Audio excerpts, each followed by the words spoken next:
from Anshe Sfard Bethel Emeth Congregation. It's time to take 10 minutes for Torah with Rabbi Joel Finkelstein.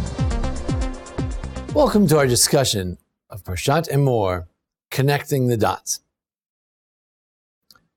As we prepare during this time of year, as we go from Pesach to Shavuos, the counting of the Omer, as we mentioned in this Parsha of the Shavua, this week's portion, we mention the idea of the counting of the Omer. Sfartem lachem yimacharad Shabbat, yom v'yachem et Omer atznufa, sheva Shabbatot mimot yena.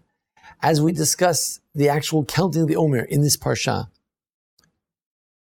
there are various challenges, puzzles, rabbinic puzzles, that challenge our minds and keep us engaged in Torah during this period of the year. Some people study Pirkei Avos during this period of the year. Others are reading the book of Ruth and getting ready. Some study the Masechet Sota, which happens to have 49 pages in the Vilna Shas. Some study Masechet Shavuos, a Masechta whose name makes a certain pun and association with the holiday we're getting ready for, Masechet Shavuos. But there are certain questions and puzzles that plague the mind. One question is, Kotan Shehidil B'mei Sfira, a child who becomes of age, who becomes bar mitzvah in the midst of the Sfira period, the counting of the Omer. Does he continue to count with a blessing? We know that if a person forgot to count one night, can no longer count with a blessing, because there's no continuity, no tmimut. There isn't a continuity of the 49 days. What if a child counted, but his counting didn't really seem to be effective? He wasn't bar mitzvah yet. And now all of a sudden he turns bar mitzvah. Does he still count with a blessing? Does the counting, when he wasn't of majority age, is that considered a mitzvah of counting, such that his counting should be complete? Or, God forbid, lo aleinu, we shouldn't know from it. Person is an onain. Person loses a loved one. And they're in that period between the death and the burial, during which period your patur mikol mitzvot amorah b'Torah is exempt from all positive commandments. And certainly should not count the Omer, and certainly should not make a blessing of the Omer. What's he supposed to do if he misses an entire day? What should he or she do? Can they still count with a blessing when the Shiva begins, when the Aninus, when that most difficult period of mourning comes to an end?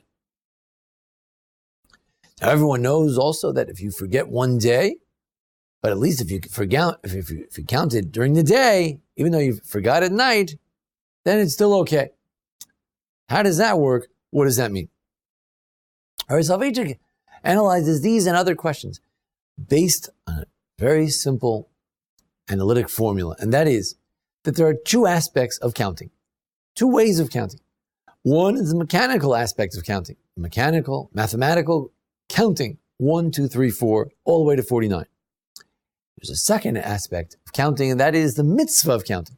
So sometimes a person has a maaseh sfira. That's an action which, it's an act of counting, but it's not a maaseh mitzvah. It's not a mitzvah of counting, not an action which is a mitzvah. And there are other times when that mechanical counting is more than mechanical and more than mathematical. It's a maaseh mitzvah. It's a real mitzvah. Therefore, we can understand these questions. A child who counted, but he wasn't bar mitzvah yet, now he wants to continue counting with a blessing? Sure he can, because the mechanical counting was considered a real maaseh sfira. It was an act of counting, albeit not a mitzvah. It was a mitzvah on the father. It was a rabbinic mitzvah for him. It wasn't really his mitzvah. But the mechanical counting joins together, merges together with the real mitzvah counting after his bar mitzvah. Together, 7 complete weeks are had. The onain, person who lost a loved one and the funeral hasn't been had yet, he's in aninus. No, he can't make a blessing. But what if he just did the mathematical counting? Anything be wrong if he simply said, today is 33 days in the Omer, today is Lag BaOmer? Anything wrong with that? No. There's no rule against counting. And if you do that counting, does it count as an act of counting? Yes, it is an act of counting. So then the counting he did before he became an onain, and the counting he did mechanically as an onain, and the counting he did before and after, which was a real mitzvah counting, they can merge together to create Sheva Shabbatot Tmimot Yena, a sense of Tmimus, a sense of completeness of all these days. Finally, Why does the Bahag say that if you miss one at one night, count during the day? Tosfos in Megillah, Daf Chafam Beis 20b says, you know what? You should count, but count without a blessing. The Bahag, his fundamental position is count, but without a blessing. Why? Because it's not really a mitzvah. To count during the day is not a mitzvah. We agree with Rabbi Tam, we agree with the Tosfos, that counting during the day is no good. But, says the Baal Halachos Gedolos, the ancient book, that if you counted during the day, it is a mechanical act of counting. And your good counting, your mitzvah counting, together with this mechanical act of counting during the day, will join up to make complete weeks. I believe that this could be a wonderful metaphor for what's going on during these 7 weeks, and actually in our entire religious life. In our religious life, and in these 7 weeks, we're supposed to be building, we're supposed to be growing on a journey toward greater heights of religious growth. But sometimes it doesn't work out. Sometimes there are days when we're going through mechanical motions. We're counting the sphera, but we're not growing in the memches, devarim shator niknes, but we're not really looking at that Mishnah in Pirkei Avos that talks about the 48 steps and rungs we're supposed to go on. We're not getting out of the 49 levels of impurity we're supposed to be getting out of. But we do mechanical counting. And hopefully, the mechanical counting plus the more meaningful days when we're really learning Torah, we're really growing in our Torah and mitzvos and tefillah, davening, hopefully, those days will join together with the mechanical days to create Sheva Shabbosos Tamimos, complete weeks of growth toward receiving the Torah, to be ready to get the Torah. Our general life as well, there are ups and there are downs, but it's the most mechanical days of just davening because you're supposed to daven, joined together with other days when we have a real avodah shebalev, a real worship of God. Together, it makes a life of growth and a real journey.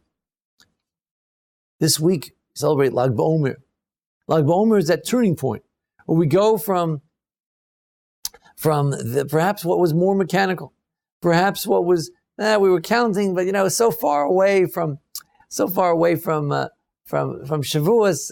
The best we could do maybe is get out of Egypt. We could get ourselves out of some of the impurities of Egypt. The Shem Shmuel, the Sachat Rabbi, says that on this day of the Lag BaOmer, it's 3 days after they started getting the man. And really, after 3 days of not eating from the bread of Egypt, but rather partaking of the bread of heaven, we begin to really feel fully committed to this new way of life.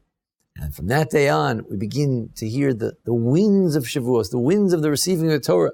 The 17, as the Bnei Yisachar says, the 17 represents Torah. The 17 last days represent the winds of Shavuos that are blowing in at this time of year.